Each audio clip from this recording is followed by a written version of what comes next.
네, 안녕하세요. 초등사이다입니다. 오늘은 학습된 무기력에 대한 이야기 해보겠습니다. 이 학습된 무기력이 교육학 용어라고 생각하실 수도 있는데요. 원래는 동물 행동 심리학에서 나온 용어였습니다. 1960년대 후반에 미국 심리학자 마틴 셀리그먼과 스티븐 마이어가 전기 충격 실험을 했어요. 야, 요즘에 동물 가지고 전기 충격 실험하면 난리 나겠죠? 예, 그 당시엔 가능했는 모양입니다.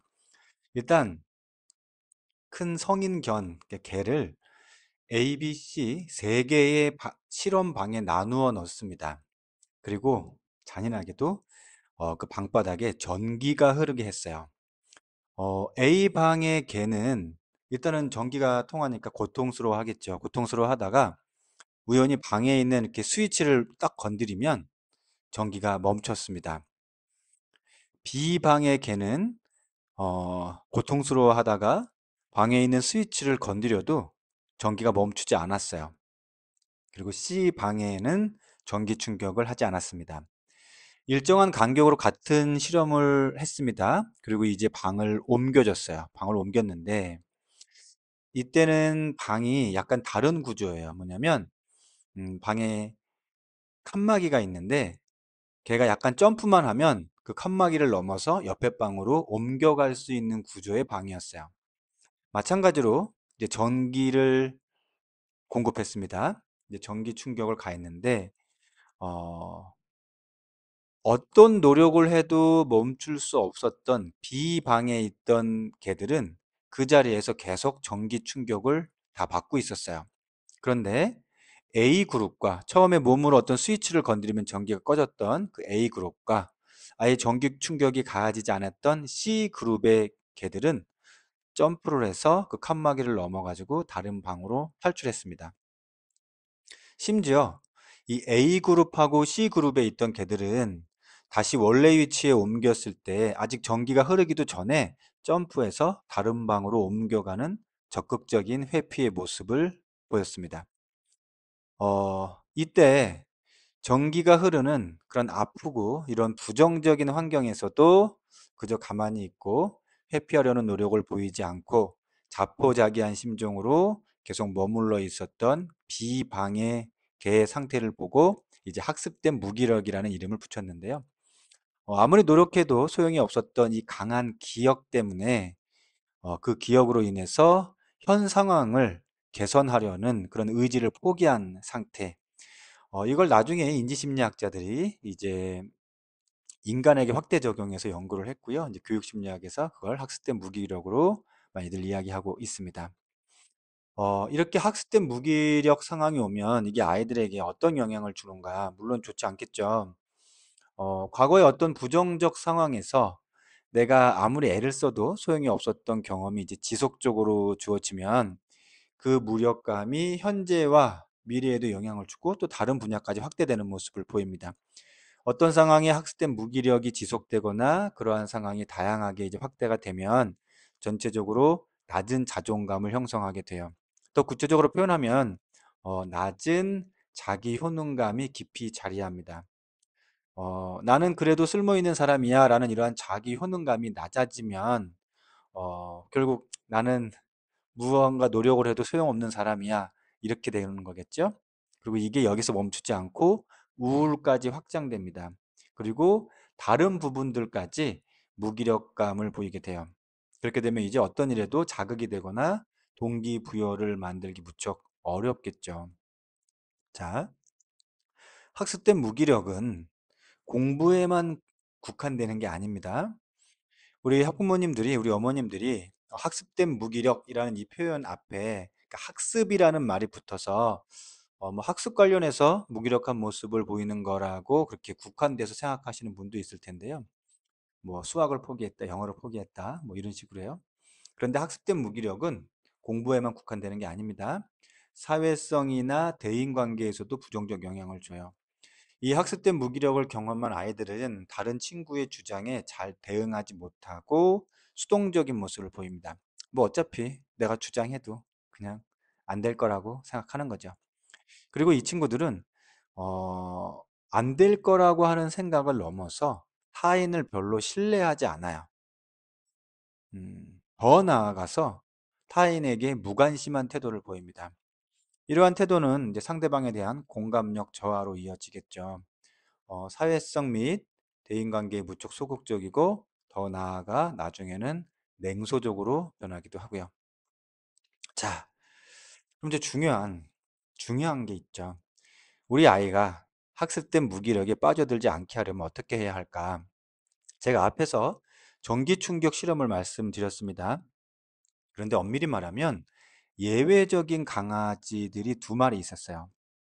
8마리 중에 6마리는 이제 자포자기한 상태로 그냥 있었는데, 두 마리는 점프를 해서 뛰어넘어갔어요. 즉, 그 두 마리는 지속적인 부정적 상황에서도 무력감에 빠져들지 않고 이제 시도를 한 거죠. 그럼 그렇다면 그 두 마리는 그 어려운 상황 속에서도 어떻게 무력감에 빠져들지 않았을까?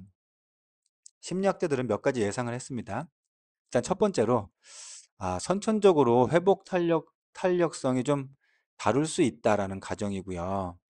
음, 이 부분은 뭐 선천적인 부분이기 때문에 우리가 뭐 교육적으로 어떻게 할 수 있는 부분이 없죠. 그런데 이제 두 번째로, 아마 이 개들은 이전에 이미 부정적인 경험에서 저항을 하고 성공했던 경험이 있었을 거야.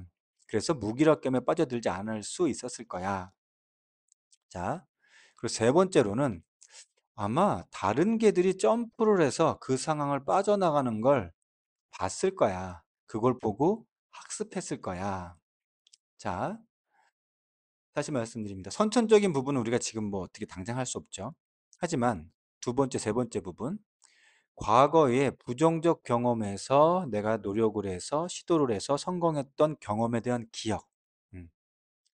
그리고 세 번째, 다른 나와 비슷한 상황에 있었지만 다른 누군가의 성공한 사례에 대한 관찰.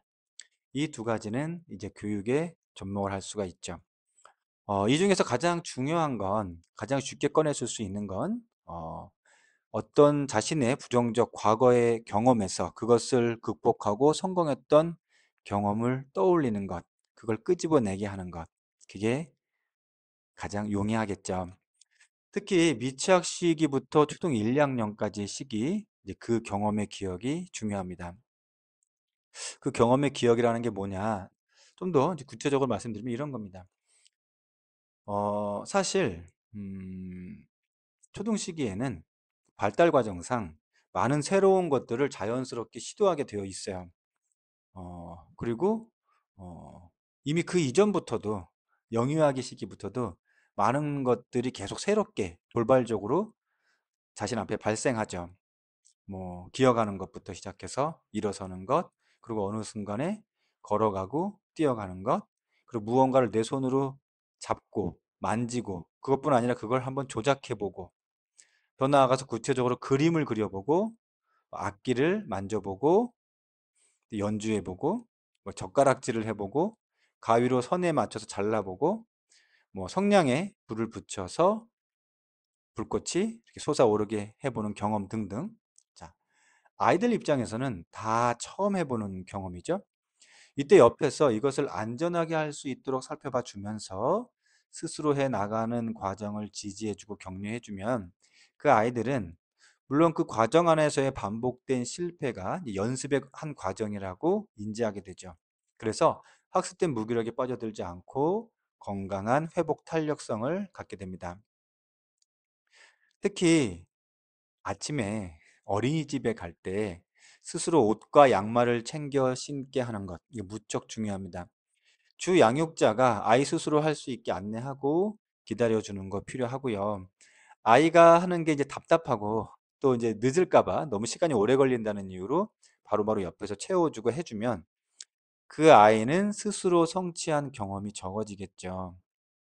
그러면 몇 번의 실패만으로도 이제 학습된 무기력에 빠져들기 쉽습니다. 계속 더 의존하게 되고요. 그리고 자신에 대한 애착만 더 강해집니다. 자, 음, 다른 어려움을 극복한 상황을 관찰하는 것도 학습된 무기력에 빠져들지 않게 하는 좋은 방법이라고 말씀드렸습니다. 이건 아이들에게 어떻게 해줄 수 있는가? 이 부분은 미취학 아동이나 또 초등시기 아동도 마찬가지입니다. 음, 전래 동화를 읽어주거나 또 들려주면 또 읽을 수 있는 아이들은 그러한 읽을 기회가 많아지면 그러한 이 상황 자체가 어려움을 극복한 상황을 관찰하는 그런 상황을 만들어줘요. 어떤 어려움에 처한 주인공이 지혜와 용기를 발휘해서 위기를 극복해 나가는 이야기, 학습된 무기력에서 빠져나오게 하는데 큰 도움을 줍니다. 스스로 책을 읽을 수 있게 되면 위인전을 읽게 하는 것도 어려움을 극복한 어떤 인물을 관찰한 것과 같은 효과를 가져오게 하죠. 특히 지금 나보다 훨씬 더 상황이 어려운 그런 어린 시절을 보낸 어떤 누군가가 그러한 상황들을 극복해 나가는 과정의 위인전, 참 좋은 역할을 할 수가 있습니다. 자, 이쯤에서 잠시 공부 관련해서 학습된 무기력을 보이는 아이들에 대해 좀 더 짚고 가 봐야 될 건데요. 왜냐면 또 그 부분이 가장 궁금하겠죠. 음, 초등학교에서 공부 관련해서 학습된 무기력을 보이는 학생들을 보통 성적 하위권 학생들이라고 생각하는데요. 음, 하위권 학생들은 오히려 학습 관련해서 스트레스가 없고 무기력감도 없습니다. 그냥 자기가 안 해서 그런 거 다 알거든요. 어차피 즐겁게 놀았기 때문에 즉 공부를 시도하지 않아서 관련해서 아직 실패 경험도 없어요. 특히 또 초등시기 학교에서 시험이 없죠. 그래서 오히려 어떤 동기가 생기고 학습 관련 성취 경험이 생기면 좋은 자극제가 됩니다. 공부 관련해서 좀 깊은 학습된 무기력을 보이는 학생들은 주로 누구냐? 중상위권 학생들입니다. 철수가 있었어요. 정말 성실한 아이였습니다. 그런데 평소 학습 관련해서 자신감이 없는 모습을 보였어요. 한 번은 철수한테 일부러 격려해 주려고 이제 칭찬을 해줬는데, 야, 철수야, 너 정말 꾸준하고 성실하구나. 너같이 성실하게 공부하는 아이도 참 드물 거야. 이런 칭찬을 들으면 아이들이 어깨가 으쓱하고 이제 좋아하는데, 철수의 표정은 뭐 그렇게 밝지 않았습니다. 그래도 어차피 뭐 100점은 못 맞을 거예요. 그래도 어차피 누가 나보다 더 잘 볼 텐데요, 뭐. 네. 중상위권 학생들이 학습된 무기력에 빠져드는 이유는 상대평가에 무분별하게 노출되었을 때 가속됩니다. 그보다는 절대평가 방식에 노출되는 게 좋아요. 몇 등이 아니라 내가 목표한 점수나 성취 결과에 단계적으로 올라가게 하는 환경을 말하는 겁니다. 단계적으로 올라가는 환경, 이게 뭐냐? 목표를 쪼개주는 거예요. 우리 아이가 하루에 지금 30분에서 40분이면 할 수 있는 것을 목표로 줍니다. 이때 구체적이고 측정이 가능한 것이면 더 좋아요. 시간 제한이 있으면 더 좋습니다. 자, 30분 시간을 줄 거야. 여기 적혀 있는 5개의 단어가 들어가는 짧은 글을 지어보렴. 분량은 반쪽 정도 적으면 돼. 그럼 그 조건에 맞추어 그 아이가 짧은 글을 쓰겠죠. 그럼 그것을 같이 읽어주고 제한된 시간 내에 주어진 조건들을 만족하면서 글쓰기를 성공했다고 피드백을 해주면 됩니다. 이렇게 공부에 관련돼서 학습된 무기력에 빠져들지 않게 하려면 학습 관련 구체적인 성공 경험들을 누적시키는 겁니다. 방금 제가 글쓰기 예를 들었지만 뭐 수학 문제를 푸는 것도 마찬가지고요. 영어 단어를 외우는 것도 마찬가지입니다. 국어 등수가 1등이구나, 2등이구나가 아니라 국어 글쓰기 수행을 해냈구나, 수학 분수의 나눗셈을 해냈구나, 이런 절대평가 방식의 과정평가 피드백이 필요합니다. 우리 어른들의 경우에도 사실 학습된 무기력에 빠져드는 경우가 많습니다. 이때 빠져나오는 좋은 방법 뭐가 있을까? 성인의 경우는 아이들보다는 회복 탄력성이 낮은 편이에요. 그리고 대부분 자신이 이미 단정 지은 것에서 벗어나는 것조차 두려워하는 모습이 강합니다. 제가 권해드리는 방법 중 하나는 지금까지 살아오면서 그래도 나를 믿어준 누군가가 단 한 사람씩은 있을 겁니다. 그 사람을 기억에서 소환해내는 방법을 말씀드려요. 물론 그 사람이 지금 당장 내 옆에 없을 수도 있어요. 또는 이미 돌아가셨을 수도 있습니다. 그래도 괜찮습니다. 이 누군가에 대한 기억은 그 사람이 지금 내 옆에 있는 것과 같은 심리적 효과를 줍니다. 그래도 나를 믿어준 그 사람이 있었다는 그 기억을 꼭 놓지 않기를 바랍니다.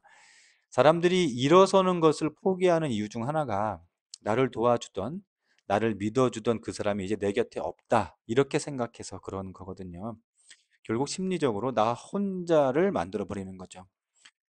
혼자 일어서려 해도 엄두를 못 내게 됩니다. 이때 필요한 건 나를 믿어주었던 한 사람을 기억에서 소환해내면 다시 일어서는 힘을 내게 됩니다. 이때 많은 힘을 내지 않아도 됩니다. 실험 중에 있던 강아지들이 그 고통에서 벗어나는 데는 한 걸음만 살짝 옆으로 옮기면 되었어요. 살짝 점프만 하면 되었습니다.